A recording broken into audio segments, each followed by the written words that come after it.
Welcome to TCDI Talks, where we highlight the people and ideas driving innovation in legal services and technology. I'm your host, Michael Gibeault, and today we're talking about a challenge that's becoming increasingly common for organizations around the world: responding to data subject access requests, or DSARs. These requests are already complex. They're requiring organizations to collect, review, redact, and produce personal information from across multiple systems, all while meeting strict regulatory deadlines. Naturally, many people see generative AI as the answer. But while AI has enormous potential to reduce that manual effort, it also introduces new questions around accountability and defensibility.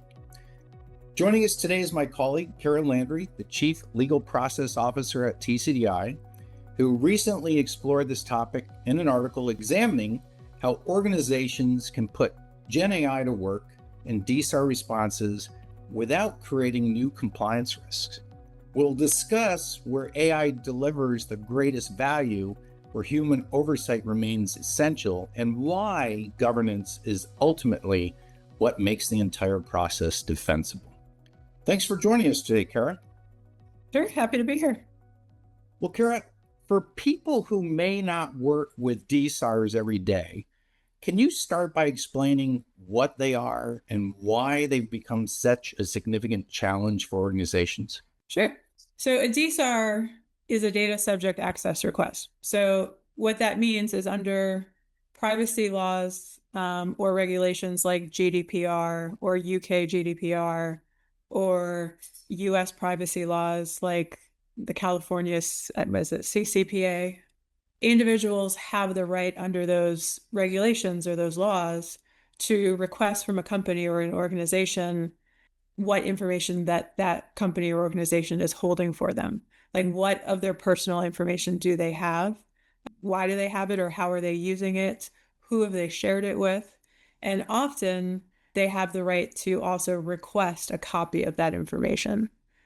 That's what a DSAR is. It's the request from the individual for their own information. It sounds pretty simple, but it rarely is. A person's data, if you think about how you keep your own, email or photos, or you probably keep them in several different places. So expand that out to an organization. A person's personal data, if it's collected, it often lives all over a company's infrastructure. So it'll live in emails, file shares, collaboration tools, databases, HR systems, customer databases. I mean, all over the place. So to respond to a DSAR, when someone makes that request, a company first has to find all that information, all that personal information for that person, but then they have to review it. They have to protect the privacy of anybody else's information that may also be in those same documents. And you have to respond. Oh, and you have to look for privilege. You have to look for legal exemptions. I mean, there's things you have to look for, but you have to do all of that in a very tight deadline. So it's not as easy as it seems. And there's a lot of things in a lot of places you have to go and look for data. And then there's a lot of things you have to do to it. With data volumes growing, and then also with privacy laws expanding, DSARs have become one, if not the most challenging area of privacy compliance. And that, to your point at the beginning, that's why there's so much interest in using GenAI to help manage the process. It's a lot of documents, there's a lot of process involved, there's a lot of things you have to do, and there's tight deadlines. Well, Caragh, in your article, you mentioned there's a lot of excitement around using GenAI to automate compliance work, but you caution that DSAR isn't a workflow where mistakes are easy to recover from. What makes DSARs different? So what makes DSARs different is that you're not just finding the information, you have to make legal decisions about what to do with it as well. So every document has to be evaluated, like I said, for relevance, for exemptions, for privilege, for third-party information, and whether anything needs to be redacted. So again, if there's, other people's private information in those same documents. And what makes DSAR so different is that the stakes are higher. If you miss information in a DSAR, you haven't fully complied with the request. If you disclose information you shouldn't, not only have you disclosed information you shouldn't, but you've created a new privacy incident. while trying to solve the first privacy incidents. And those aren't mistakes that you can easily take back. Once documents are produced, they're out there. And that's why I see GenAI as a drafting tool rather than a decision maker. It can be great at finding information. It can be great at summarizing information and suggesting redactions. And those are all places that we suggest using it. But people still need to be part of that process because they still need to make the final legal and compliance decisions. So that's why it's so different, because it's asking for something different. It's asking for you to produce personal information, but also protect it at the same time. Well, that's one thing I appreciated, is that you don't suggest turning AI loose on the entire process. Instead, you recommend introducing it where mistakes are easiest to catch. You describe AI as the drafting rather than deciding tool. How important is that distinction? It's critical. It's a critical distinction because it defines where accountability stays. GenAI is great at preparing a first draft. It can identify where personal data is, or what could be or most likely is personal data. It can summarize long emails or drafts to summarize all sorts of information for you, help you understand it better. And it can suggest where private information exists, or PII or PHI, that you might want to redact. But those are recommendations, and we need to see them that way rather than as final decisions. It's a critical distinction because privacy laws hold the organizations accountable for what gets disclosed. They're not holding AI accountable. So while AI can speed up the work and the process, people, reviewers, experts, attorneys, they still need to make the legal and compliance decisions.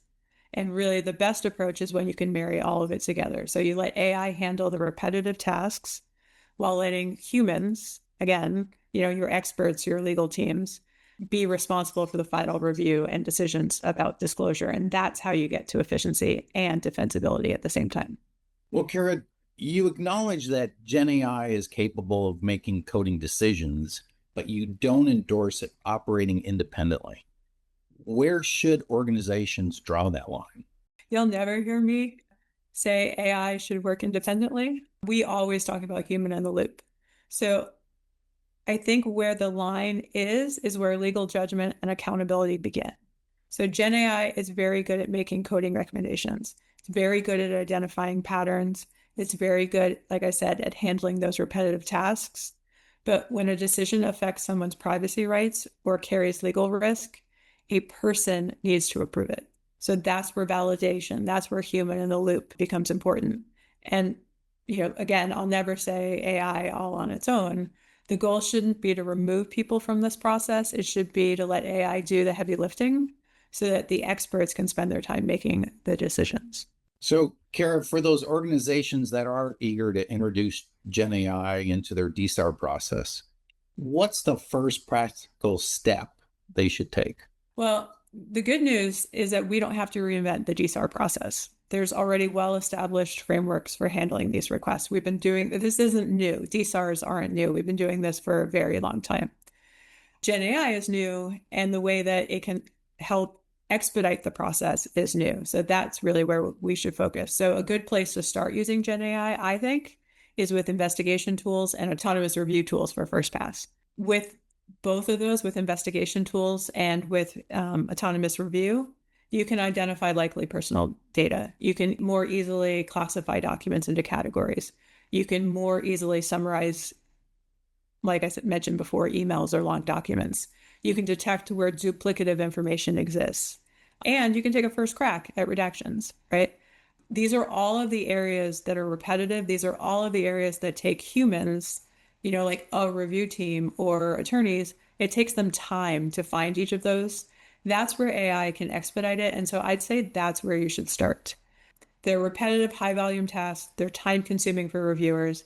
And if you let AI do the first pass, then your review team, whoever that may be, can do the validation before anything gets produced.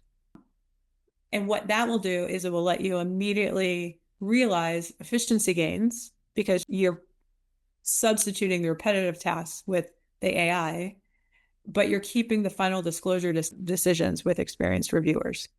And then once that process is going well, like once you've mastered how to use those investigative tools, how you've mastered how to use autonomous review to promote documents for final decisions or to exclude documents, maybe for random sampling. Once that process is going well, then you can gradually expand AI use into other parts of the workflow. Well, Caragh, thank you for sharing your insights. There's one real theme that really comes through in the discussion is that successful AI adoption isn't about replacing people. It's about designing workflows where technology improves efficiency while governance and transparency and human judgment remain firmly in place. I also appreciated your reminder that the goal isn't simply faster DSAR responses. It's creating a process that organizations can confidently defend months or even years later if regulators or data subjects ask how the decisions were made. That is a great thing. Everything is auditable. Like if you follow a distinct process, everything is auditable, and it doesn't matter that it's an AI tool. You can audit those tools as well. Well, thank you for joining me. I appreciate it. If you'd like to read Caragh's full article or keep up with what's next at TCDI, visit tcdi.com or connect with us on LinkedIn. Thanks again for joining us, and we'll see you next time on TCDI Talks.